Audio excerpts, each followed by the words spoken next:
I'm Steve Johnson, News Director for theDove TV. Check out our other videos and visit our website at thedove.us. Thanks.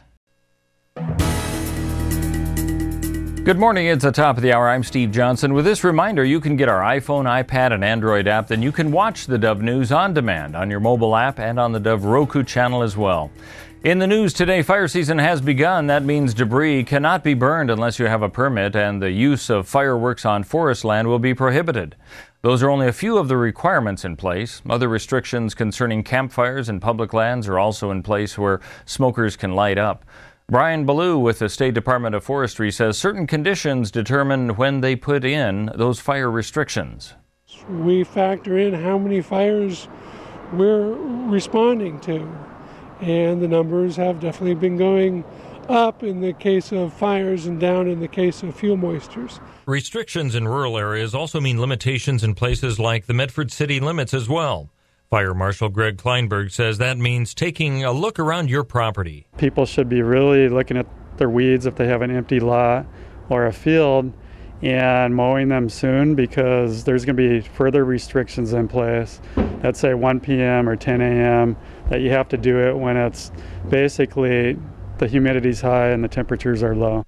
Now, some city requirements put in place now include cutting down any unmaintained vegetation that's over 10 inches tall, which could result in a fine.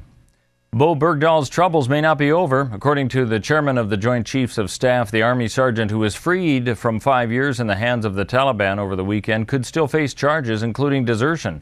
But General Martin Dempsey says he doesn't want to prejudge the outcome of any investigation. Governor Kitzhaber has declared drought emergencies in 3 rural counties. Commissioners from Grant, Josephine, and Wheeler counties requested the action, and they were supported by the Oregon Drought Council. Drought emergency declarations allow the state to prioritize use of water for human consumption and livestock. Firefighters in Roseburg say a woman has survived a car crash off a 30-foot cliff into the Umpqua River. Although the car landed upside down in the river on Monday, the driver was able to free herself and climb back up the road. Firefighters say that she was waiting in a bystander's car when they arrived. She was not identified. Medics treated her for non-life-threatening injuries and took her to a hospital for additional evaluation. Fire crews say the car was completely submerged and a sheen could be seen on the water surface.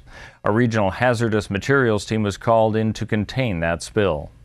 And Oregon would have to slash its carbon dioxide emissions from power plants nearly in half by 2030 under requirements the Obama administration is proposing to curb global warming. Well, let's take a look at what we can expect on the weather scene for our region. And for Northern California, sunny skies for the foreseeable future, a high today of 82, rising up to 88 and pretty much staying at that mark through the rest of the week starting tomorrow.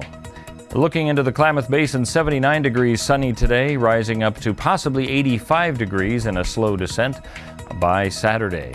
As we head over to the coast of Oregon, we might see some cloudy conditions later on this week, but before then, mostly sunny today and tomorrow. Slight chance of rain, high today of 61, 64 expected for most of the week with 67 on Saturday. In the Bend area of Central Oregon, sunny skies today, a high of 76, up to 80 tomorrow, and then dipping back into the 70s for a couple of days before warming up on Saturday. And for the Southern Oregon region in Medford, 83 today and then 86 tomorrow, pretty much staying in the mid to lower 80s for the rest of the week. That's a look at news and weather here on the Dove.